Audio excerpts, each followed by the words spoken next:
Hey guys, I'm Fallen Messiah, and here is my Leapquake Barbarian build for Season 11. That's right, Leapquake is back. Leapquake is one of the most popular and fun builds in the history of Diablo 4. If you've seen the intro, I think no further explanation is needed. Unparalleled mobility and smashing demons to bits when stomping on them from afar? What more needs to be said? Leapquake had its peak in Season 7, the season of the witchcraft, but then fell off dramatically because devs, as they often do, decided to hit the build with a shit stick and nerf the ever-loving crap out of earthquake damage severely. You see, back then, we used Leap as a vehicle to stack earthquakes that were the actual source of our damage. Now, however, things are a little bit different. Thanks to some new changes, this time Leap is the real star of the show and the main damage dealer, with earthquakes in the supporting role providing a damage buff. This is primarily enabled thanks to our new Chainscourged Mail, allowing our Leap to have 0 cooldown and increased damage. We're also pairing off this build with a newly reworked Melted Heart of Selig, which, in combination of Remeladni's Magnum Opus, also provides tons of extra damage. Finally, one more change is that in Season 11, Leap animation scales with our attack speed, so we want to do our best to have as much of it possible, as the faster we can leap, the more damage we do and more mobile we are. Sounds good? Then sit back as I take you through everything you need to know so that you too are ready to play the most fun build in the game when Season 11 hits. We'll go over skills, items, Paragon, and more. So if you like these kind of videos, hit the like button and sub to the channel. I really appreciate it and it helps me out a ton. Anyway, let's jump straight in. So I already had a PTR version of this build, but honestly, not a whole lot has changed since the PTR, so most of the things are going to remain roughly the same. And also, I just want to explain my philosophy behind this build just a little bit before we go over the skills. You see, this isn't going to be an S tier bar build in Season 11, but it's going to be a strong A tier. What does that mean? It means it's not going to be the biggest pit pusher, not by a long shot. However, ultimately, I think this build needs to be. It's a super fun, super mobile build that's amazing for speed farming and for just having fun in the game. So if you're looking for a strong pit pusher, this is not it. However, if you want to dominate Torment 4 super fast and being super mobile while you do it, then this is the build for you. With that being said, we're gonna start with Frenzy, Enhanced, and Battle Frenzy, which also says that while Berserking, our other skills gain more attack speed. Attack speed is super nice for our Leap. However, Frenzy should only be used in higher tiers of content, as if you set up this build properly, I fully expect you to not really use Frenzy at all. So this is mostly just for bosses. You hit Frenzy a couple of times, and then your Leap gains more attack speed, and you also gain other bonuses from Belligerence, etc. However, generally speaking, in gameplay, it's really just Leap, hitting shouts of cooldown, and hitting the ultimate of cooldown. And Frenzy is just there sort of as a backup, as a secondary ability, only in the higher tiers of content. As in Torment 4, if you set up this build properly, it's just going to demolish the content, and you won't even really have the need for Frenzy to begin with. We'll put 1 point into Pressure Point, 3 points into Warpath. If we overpower, we deal more damage, so just a little extra damage for our build. 3 points into Tempered Fury. Every point of Fury is more damage thanks to the Remeladni, so we always want to make sure we take advantage of that. Then we're gonna go down, put 3 points into Imposing Presence and Martial Vigor for more life and damage reduction. Rallying Cry, Enhanced Rallying Cry, and Tactical. More Fury means more damage, and also Source of Unstoppable, which is really nice for us. 3 points of Belligerence. If we do get to use Frenzy, we get more damage when we do. So this is why it's there. Challenging Shout, Enhanced, and Tactical. Just a little bit extra Fury and also more damage reduction, which is always really nice.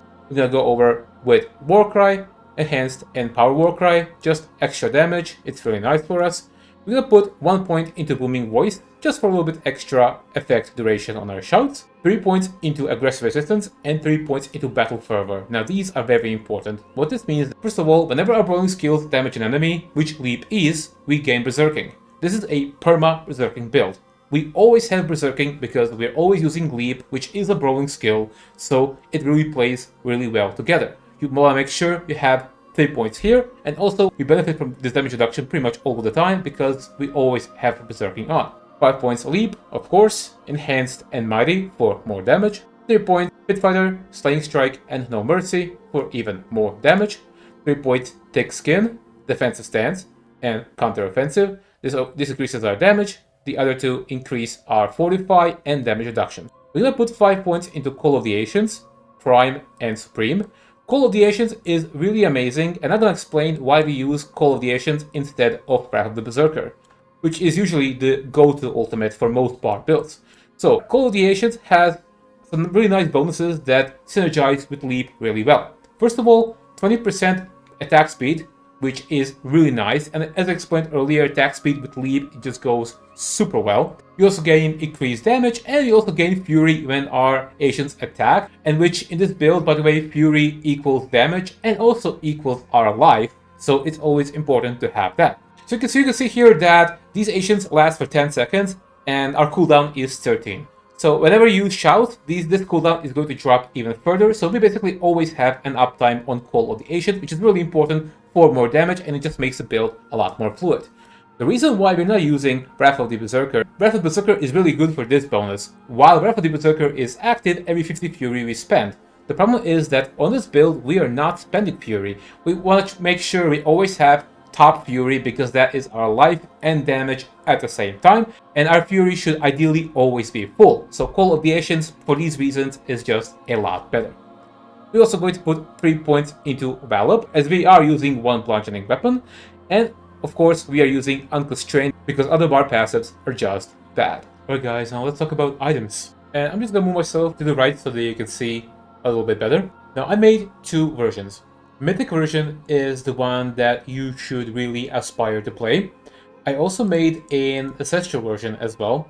However, it is just not nearly as good, so you should aim to progress into the Mythic variant as soon as possible. Mythic variant has 4 Mythics, and these are Air Repetition, Shroud of False Death, of course, we also have Metal Heart of Selig, and the Grandfather. Out of all of these, the easiest to replace is going to be Air of Perdition. You can simply swap it out with the Ugly Bastard Helm. It's not one-to-one replacement, but it is definitely good enough. Others are a little bit more difficult. So your priority should be to make sure to get Melted Heart of Selig first, followed by Shroud, followed by the Grandfather, and followed by Air Repetition. Not only are the Mythics just the best items in the game, but this Leap build has one major disadvantage, and that is the lack of good aspects that speak to the build. Good aspects and good uniques. This build really struggles with that, and that's why we're really also trying to shoehorn Mythic uniques anywhere we can, because they really are best in slot, not just because they are usually best in slot, but because this build also just struggles with aspects in general. But let's talk about the Ancestral variant first. I'm going to explain a couple of key differences and how it plays, and then we're going to move into the Mythic version then. So first of all, I replaced the Godfather with the Polearm, and this is also important. Make sure your weapon has 0.9 attacks per second for most base damage. And I put the Encroaching Brat aspect, which says that after spending 100 Fury, our next bonus skill deals a ton of damage. We also replaced the amulet with a legendary one, and we moved the Veteran Brawlers here. We're also gonna put Strength, Heavy-Handed, and Counter-Offensive, and we also gonna put Rage of Harrogath. Rage of Harrogath is pretty good, is because every time we apply bleeding, it's going to massively decrease our cooldowns. Now, you might have noticed that skills are a little bit different as well, and that's because this aspect requires us to actually spend Fury. So what we've done is we actually got a replaced Frenzy with Rupture. Warrior's Rupture allows us to gain huge increase to our attack speed, which in turn also allows our Leap to attack a lot faster and move a lot faster as well. Not only that, but we also put here the third blade, which is gonna transform our Rupture into a core skill, allow us to spam it. It's also going to spend resource, which is going to proc the Encroaching Wrath. So with that in mind, we have replaced Call of the Ancients with the Wrath of the Berserker because it plays really well into that kind of playstyle. Because we also receive additional bonuses with the Supreme Wrath of the Berserker every 50 Fury we spend. So this build has a ton of synergy. We're also going to make sure that our Leap is going to use two-handed blunt weapon so that we can benefit from big multipliers like Brute Force and Heavy-Handed. Our Rupture applies bleeding, so that's taken advantage by the Rage of Harrogath, which is then going to refresh our cooldowns drastically. We also have Ugly Bastard Helm that has tons of Wrath of the Berserker cooldown reduction itself, and we're gonna put one more here in the amulet. So that's gonna be more than enough to make sure we always have a permanent uptime on the Wrath of the Berserker. For the other two rings, we're just gonna put Lucky Hit Tempers chance to restore resource, as we always want to make sure we have as much fury, which we can then spend to proc this damage bonus. And the playstyle should basically be, you go to the mobs, you press rupture, and then you have the bonus for 5 seconds, you leap around, you activate everything on cooldown whenever you can, and rinse and repeat. Now let's go to the Mythic variant, which you will be actually playing for most of the season as soon as you progress into it. Now again, first, your priority is the Method Heart of Selig, followed by the Shroud, followed by the Grandfather, and followed by the Arrow of Perdition. This is the ultimate variant of the build. I already explained the skills earlier, now let's go over the items. We're gonna have Arrow of Perdition. This item is not only a huge multiplier for us, but also it pretty much solves our crit strike chance, it gives us more move speed, it's just the best in slot. You also want to make sure to crit strike chance with the new Masterworking as well. Other one is the Shroud, +1 to all passives, huge all stat bonuses, pretty much self-explanatory, make sure to crit all stats on the Shroud. Then Fists of Fate. This is a huge source of attack speed for us, which I already explained earlier, plays to the leap really well. It's also up to 300% multiplicative source of damage, but if you're unlucky, you can also get a randomly low roll on this, but generally speaking, this does increase our damage on average. And also a huge source of vulnerable as well. Chainscourged Mail, this is what actually enables our build, so every time we cast Leap, it's immediately refreshed because we're only using one damaging brawling skill. The Chainscourged Mail does not recognize Warcry as a damaging brawling skill, which means that we can use Leap over and over and over again. It immediately gets its cooldown reset and it benefits from 100% damage at all times. You want to make sure to crit brawling skills, although all stat is also really nice as well. Here, we're going with the Runic Cleats of Slaughter. Honestly, as far as the aspect is concerned, feel free to put whatever you have here. I put Slaughter because it gives you move speed in town as well. Other aspects do not. However, you can put whatever you want here. For stats, we're going with Strength, All Res, Leap, and Move Speed. And you want to make sure to crit Leap as well. For the two-handed mace, we're going with the aspect of Earthquakes, and this is where Leapquake really shines, because what this says is that while standing in Earthquake, and for 4 seconds after, we deal 120% extra damage. That is really nice. And that's a huge damage bonus, and our rune word is going to proc these Earthquakes for us. So basically, whenever we land with a leap, we create an Earthquake, and we get this bonus, and as long as you follow the gameplay loop, it should be on permanently. For the weapon, we're going with Strength, Max Life, Crit Strike Damage, and Lucky Hit, chance to restore resource. And for the Temper, we're going with chance for Leap to deal double damage. Second weapon is going to have the same Temper. You want to make sure that these two amount to roughly around 100%. And you don't actually even need to crit them, because as you can see, as long as you masterworked both of these weapons, this one gives 62 and this one gives 31. So that's 93% chance to do more damage, which in my opinion is going to be enough. You want to make sure to also crit strength here. For the second weapon, we're going with the Vehement Brawler's aspect. Casting a ultimate skill increases our damage, and also we gain 2 additional ultimate skill ranks. This is going to increase the level of our collisions and further reduce the cooldown, and also provide us with a little bit more of a damage bonus every time we click the ultimate. Affixes also strength, max life, crit strike damage, and also a chance to restore resource. And also, this is actually a mistake. You want to make sure that this is not a blade. So there you go, I changed it. The reason why I want to make sure this is a mace is because then we're going to benefit from our Valid passive. If we don't pick at least one mace here, we don't get the benefit. So the Ancestral version is going to use two-handed mace as an arsenal weapon. But here, on the Mythic version, we are actually using dual wield. This is very important because we have one sword here, one mace here. If we do not use Remeladnis, we do not gain the benefit from it. And the benefit is that skills using this weapon deal up to 0.5% increased damage per point of fury. Method Heart of Selig doubles our fury, so this interaction provides us with a ton of damage. But the condition is that our skills have to be using this weapon. So you want to make sure that our leap is on dual wield as opposed to anything else. Otherwise, we get no benefit from this. And this is very important. Make sure you do not mess this up, because if you do, you will not gain the benefit of this damage interaction. So once again, Mythic uses dual wield, Ancestral version uses bludgeoning, so we can take advantage of these other passives, brute force and heavy-handed. Okay, for the Remeladnis, try to crit max resource if you can. Weapon is going to be the Grandfather, all stats is a great affix, but max resource is as well. Whatever you crit is a great boost of damage. And this is just a straight up multiplier to a crit strike damage as well, which is just really nice. Metal Heart of Selig, try to crit all stats if you can. Rank number 1 is going to be Veteran Brawler, so this is going to give us up to 50% damage to a leap, which is really nice. For stats, we're going with Strength, cooldown reduction, crit strike damage, and all res for extra damage reduction. Try to crit Strength if you can. And for the temper, we're going with the Call of the Ancients cooldown reduction. And the second ring is going to be pretty similar. Strength, crit strike damage, cooldown reduction, and max life. And for the aspect, we're going with Bold Chieftains. For the temper, we're also going with the Call of the Ancients cooldown reduction. For the socket tables, we're gonna go with the combination of back and tech.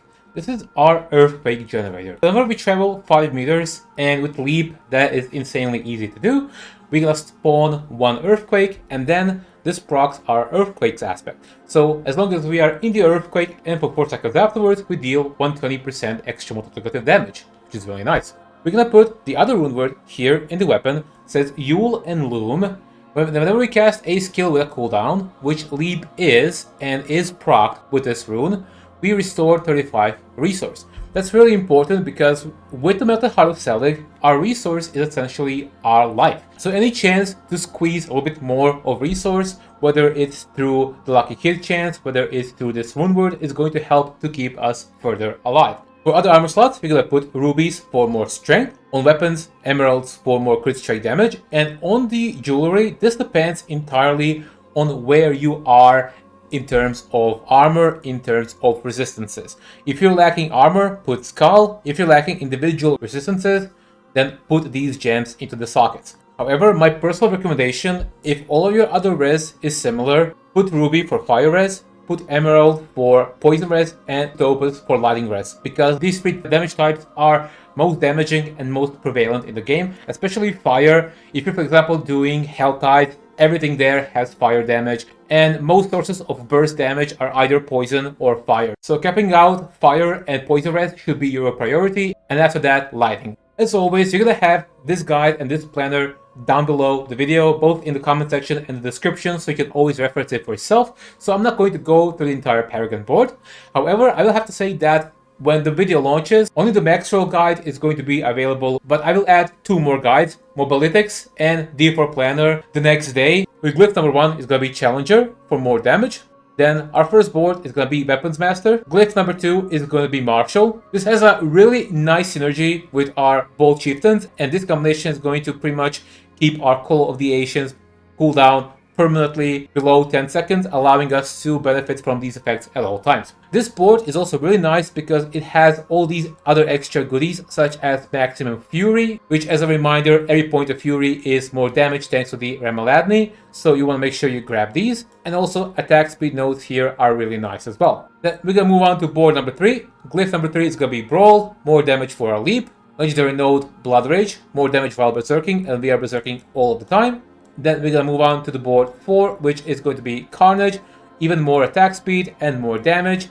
Glyph number 4 is going to be Ire. And for the final board, we're gonna go with Decimator. We don't have too many good choices here, but this one is just another little bit extra source of damage. And glyph number 5 is gonna be Wrath, for a little bit of extra fury generation and also another big multiplier on our crit strike damage. For the technique, we're gonna go with a 2-handed mace. For elixirs, elixir number 1 is gonna be Elixir of Resourcefulness.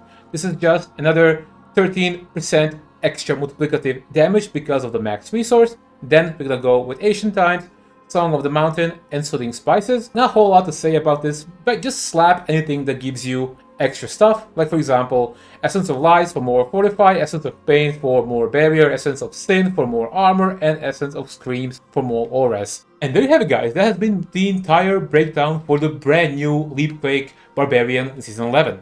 I hope you liked the video. Once again, Ancestral version and Mythic versions are a little bit different. They play differently with different skills and different arsenal weapon bound to the leap, so be very careful with that and follow that precisely the way I explained it. For any questions, concerns, feel free to shout them down in the comments. I always try my best to reply and respond as soon as possible. And also, this is a kind of a new format of these build guides, and I aim to make them a bit shorter, a bit more concise. So I'm interested to hear any feedback you guys have about that. And of course, once again, if you like this kind of videos, drop a like to the video and sub to the channel because it really helps me out tremendously. Every little bit helps and I really appreciate it. And also, by the way, guys, I'm probably gonna start streaming next week. Separate announcement about that is gonna come. In the meantime, I'm gonna drop my Twitch channel down below. If you guys could drop a follow there as well, that'll be really nice. Not only is it a free way to support it, but also you're gonna be notified when that time actually comes. Anyway, that's gonna be it for me, guys. Thank you for watching. I'm Fallen Messiah, and I'll see you in the next one.